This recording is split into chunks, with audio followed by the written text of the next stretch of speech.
খুবই গুরুত্বপূর্ণ একটি বিষয় নিয়ে এখন বা এই মুহূর্তে আপনাদের সাথে একটি ভিডিও শেয়ার করতে যাচ্ছি। সেটি হচ্ছে, যত বেশি কম বন্ধুত্ব করা যায় মানুষের সাথে, ততই নিজের জন্য মঙ্গল। কারণ আপনি যত নিজেকে অহংকার বোধ থেকে মুক্ত রাখতে পারবেন, তত আপনি আল্লাহর কাছে উত্তম বান্দা হয়ে থাকতে পারবেন। ভীষণ বাজে লাগে আমার একটা বিষয়, খুবই বাজে লাগে। সেই বিষয় নিয়ে আলাপ করব আপনাদের সাথে। কোন বিষয়টি আমি একদমই পছন্দ করি না।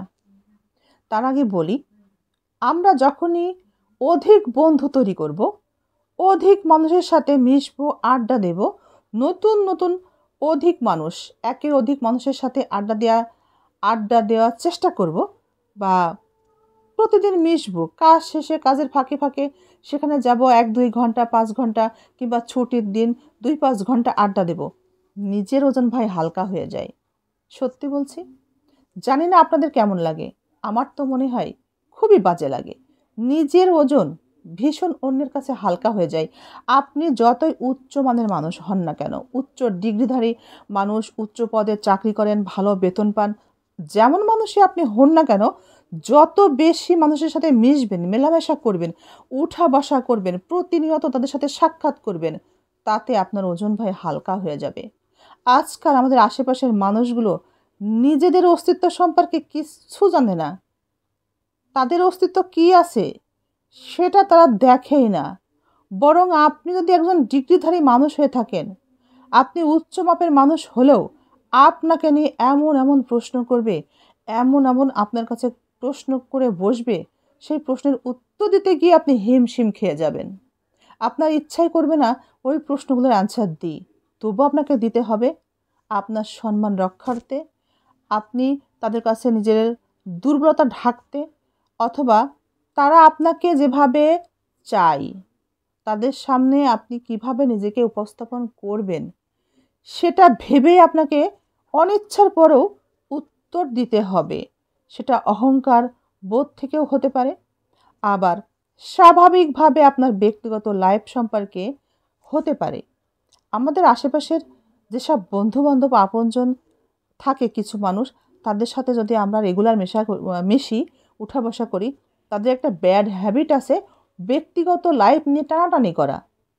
আপনি উচ্চ পদের একজন মানুষ আর নিম্ন পদের ভদ্র মানুষ, যাই হন না কেন, যে পদেরই আপনি হন না কেন, ছোটোখাটো চাকরি হোক, বিজনেস হোক, আপনি একটা সাধারণ মানুষ। আমাদের আশেপাশের মানুষগুলো এই সাধারণ মানুষকেও ছাড়ে না। যদি দেখে সে একটা ভদ্রলোক, তাহলে তার দুর্বল পয়েন্টগুলো টেনে এনে বের করে ছোট করার ইচ্ছা বা স্বাদ তাদের খুব বেশি। আপনি তাদের থেকে যদি যে কোনো বিষয়ে একটু উচ্চমানের হন, দেখা যাচ্ছে আপনি ভীষণ ভদ্র এবং একটা মোটামুটি চাকরি বা ব্যবসা করেন, অথবা আপনার অনেক উচ্চ ডিগ্রি আছে, অনেক ভালো চাকরি করেন, তাদেরকে আপনি বন্ধু হিসেবে মানেন, এটা না অনেক ভাগ্যের ব্যাপার। কিন্তু না ভাই, তারা এতে সন্তুষ্ট না। তারা আপনাকে তাদের সমমানে টেনে এনে আপনার বিভিন্ন দুর্বল দিকগুলো খুঁজে বের করে সেটাকে সামনে এনে আপনাকে ছোট করে তাদের সমমানে সমান করার চেষ্টা করবে। এই মানুষগুলো এত অপদার্থ, এদেরকে বন্ধু ভাবা যায়? এরা নাকি বন্ধু? এই ধরনের আচরণের মানুষ কখনো আপনজন হয়? কখনো? ব্যক্তিগত বিষয় নিয়ে কিসের আলাপ? আমার ব্যক্তিগত বিষয় নিয়ে আশেপাশের বন্ধুরা কেন আলাপ করবে? কিংবা আমি কেন আমার বন্ধুদের ব্যক্তিগত বিষয় নিয়ে আলাপ করব? কেন করব? এটা আমি পছন্দ করি না। যখন এক জায়গায় বসবো, নানা বিষয় নিয়ে কথা হবে, কিন্তু ব্যক্তিগত বিষয় নিয়ে আলাপ হবে না। ব্যক্তিগত বিষয় একেবারে পারিবারিক, সেটা ঘরে থাকবে। ঘরের বিষয়গুলো, আমার নিজের বিষয়গুলো কেন আমি বন্ধু মহলে শেয়ার করব? কেন তাদেরকে আমি আমাকে ছোট করার সুযোগটা এভাবে দেব? কখনোই না। এই মানুষগুলো আপনাকে সমান করার জন্যে আপনার মুখের উপর যা তা বলবে, যা তা। এত ছোট মন মানসিকতার মানুষ আমাদের আশেপাশে থাকে, তারা আবার বন্ধু, তারা আবার আপনজন। সমানে ছোট করছে, তাদের সাথে তুলনা করছে, কিভাবে তার সমমানে করা যায়, কোন দিকটা দিয়ে তাকে ছোট করা যায়, এই দিকটা ভালো না, ওই জিনিসটা ভালো না, এভাবে বলে বলে আপনাকে সমান করার চেষ্টা করবে। কি আহাম্মক বলেন তো এরা! কত বড় আহাম্মক না হলে এই ব্যক্তিগত বিষয় নিয়ে টানাটানি করে ছোট করার চেষ্টা করে, মনে করে মানুষ বোঝে না কিছু। কিন্তু এতটাই বোকা এই মানুষগুলো, তাদের বুদ্ধি যে সবাই বোঝে এটা তারা বোঝে না। যদি আপনি চুপচাপ থাকেন, তখন আপনার কোনো বিষয় যদি খুঁজে না পাই, অথবা আপনার ভিতরে তেমন কিছু নাই যে সেই বিষয়টি টেনে এনে আপনাকে ছোট করবে, তখন এবার তারা নিজেদের ব্যক্তিগত আলাপ শুরু করবে। আমার ফুপা, আমার ফুপু, আমার ফুপাতো ভাই, বোনের জামাই, দুলাভাই এই করে, তাই করে, ওই করে, হ্যান করে, ত্যান করে। আপনার থেকেও যে কিভাবে উপরে ওঠা যায়, আর একটু সম্মান নিজের বাড়ানো যায়, অন্যেরটা ধার করে নিয়ে সেই চেষ্টা করে তারা। ওই যে আপনাকে একটু ছোট করতে হবে, এভাবেও চেষ্টা করে। কি আহাম্মক বলেন তো! গল্পে গল্পে এত ঘন কথা বলবে যে ঘন কথার মধ্যে একটা কথা বলার সুযোগ আপনি পাবেন না। আপনার থেকে তাদের মাপটা এত উপরে তোলার চেষ্টা করবে, যদি তারা বেলুন হতো ভাই, সত্যি ফেটেই যেত। আপনাকে সামনে রেখেই তারা বলতে থাকবে, আমার অমুকের অমুক বিসিএস ক্যাডার, অমুকের অমুক পুলিশ অফিসার, অমুকের অমুক বড় ডাক্তার, অমুকের তমুক বড় কমিশনার। আমাদের সমাজের অধিকাংশ মানুষের আত্মীয় স্বজন কিন্তু এমন আছে, কিন্তু সেটা ঢাকঢোল পিটিয়ে বলার কি আছে? আত্মীয় স্বজনের মধ্যে কি আছে কি নাই এটা বলে নিজের অহংকার বাড়িয়ে লাভ কি?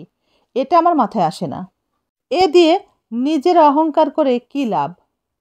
লাভটা কি? বিপদে পড়লে দেখবেন এই আশেপাশের সেই সব বন্ধুগুলো, আপনজনগুলো, যারা আপনাকে নিয়ে এত বেশি গল্প করে, আপনার সাথে সময় দেয়, আপনার বিষয় নিয়ে গল্প করতে, গল্প শুনতে ভীষণ পছন্দ করে, এই মানুষগুলো কেটে পড়ে। ওই যে আত্মীয় স্বজনগুলো আছে, যাদের অনেক টাকা আছে, পয়সা আছে, খুব গল্প দিল, তারাও কিন্তু বিপদে কারো পাশে এসে সাহায্যের হাত বাড়ায় না। এত যে গল্প দিল নিজের আত্মীয় স্বজন সম্পর্কে, তারপর বিপদে পড়লে আপনার কাছেই হয়তো এসে বলবে, এটা দরকার, সেটা দরকার। কি করব ভাই? কি করব বন্ধু? কি করব এখন? কে সাহায্য করবে? কে সহযোগিতা করবে? গল্প দেওয়া বড় বড় আত্মীয় স্বজন তখন আর পাশে থাকে না, হাই হতাশ করতে থাকে মানুষগুলো। আপনার আত্মীয় স্বজন ওই যে এমুক তমুক ধনী, টাকা পয়সা আছে, তাদের টাকা পয়সা থেকে আপনার লাভটা কি? যদি আপনার কাছে 2 টাকা থাকে, সেটা আপনার বিপদে কাজে আসবে।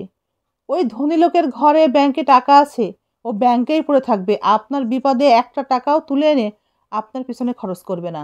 বন্ধু যখন আপনার মতো একটা মানুষের ব্যক্তিগত লাইফ নিয়ে টানাটানি করে, জানতে চেষ্টা করে, আগ্রহ প্রকাশ করে, এই ধরনের বন্ধুর সাথে বন্ধুত্ব না রাখাই ভালো।